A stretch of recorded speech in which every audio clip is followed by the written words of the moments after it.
പുതിയ open gym ലഭിച്ച സന്തോഷത്തിലാണ് പത്തനംതിട്ട മലയാലപ്പുഴയിലെ ജനങ്ങൾ. ഇവർക്കിനി ആരോഗ്യം സംരക്ഷിക്കാൻ പണം കൊടുത്തെങ്ങും പോകേണ്ട. രാവിലെ മുതൽ വൈകിട്ട് വരെ എപ്പോൾ വേണമെങ്കിലും ജിമ്മിലെത്താം. കുട്ടികളും പ്രായമായവരും വീട്ടമ്മമാരും അടക്കം നൂറുകണക്കിന് ആളുകളാണ് അതിരാവിലെയും വൈകിട്ടും ഈ ഓപ്പൺ ജിമ്മിലേക്ക് എത്തുന്നത്.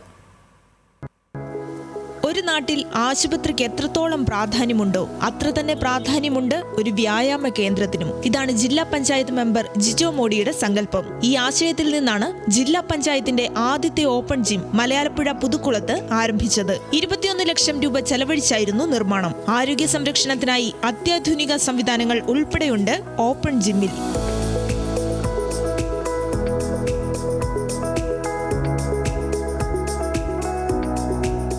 പുലർച്ചെയും സന്ധ്യയ്ക്കുമാണ് ആളുകൾ ഇവിടേക്ക് എത്താറുള്ളത്. കുട്ടികളെയും പ്രായമായവരെയും സ്വയം ആരോഗ്യ സംരക്ഷണത്തിലേക്ക് എത്തിക്കാൻ ഈ ഓപ്പൺ ജിമ്മിനായിട്ടുണ്ട്. എല്ലാവർക്കും ഉപയോഗിക്കാം, പൈസ കൊടുത്തെങ്കിലും പോകേണ്ട ആവശ്യമൊന്നുമില്ല. അവധി ടൈമിലൊക്കെ ഞങ്ങൾ വരുന്നുണ്ട്. ആൾക്കാർക്ക് എന്നും വൈകിട്ട് വരും, രാവിലെ ആണെങ്കിലും നടക്കാൻ വരുന്നവരോട് വരും. പിന്നെ ഈ ഒരു 7 മണിയൊക്കെ ആകുമ്പം ആൾക്കാർ അത്യാവശ്യം വരും. എല്ലാവർക്കും നല്ല ഉപകാരമാണ്. വലിയ സ്വീകാര്യതയാണ് ജിമ്മിന് ലഭിച്ചതെന്ന് ജിജോ മോഡി പറയുന്നു. കൂടുതൽ ആകർഷകമാക്കി വ്യായാമത്തിനുള്ള കൂടുതൽ ഉപകരണങ്ങളും ഉൾപ്പെടുത്തി ജിം വിപുലീകരിക്കാനാണ് തീരുമാനം. നമുക്ക് ഒരു 10-15 ലക്ഷം രൂപയുടെ വർക്ക് കൂടി ഇനി ഇവിടെ ചെയ്യാം. നമുക്ക് കുറെ ഭാഗം കൂടി ഇന്റർലോക്ക് ഇടാനുണ്ട്. അത് ഇന്റർലോക്ക് ഇട്ട് കഴിഞ്ഞാൽ നമുക്ക് ഒരു 2 റൗണ്ട് നടക്കുന്നതിനൂടെയുള്ള നല്ല സ്പേസ് കൊടുക്കാൻ വേണ്ടിയിട്ട് കഴിയും.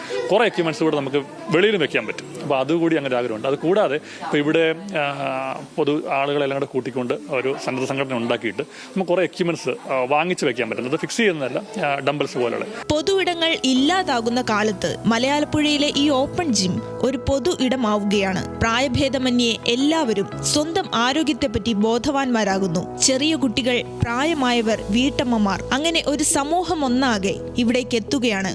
ന്യൂസ് മലയാളം, പത്തനംതിട്ട.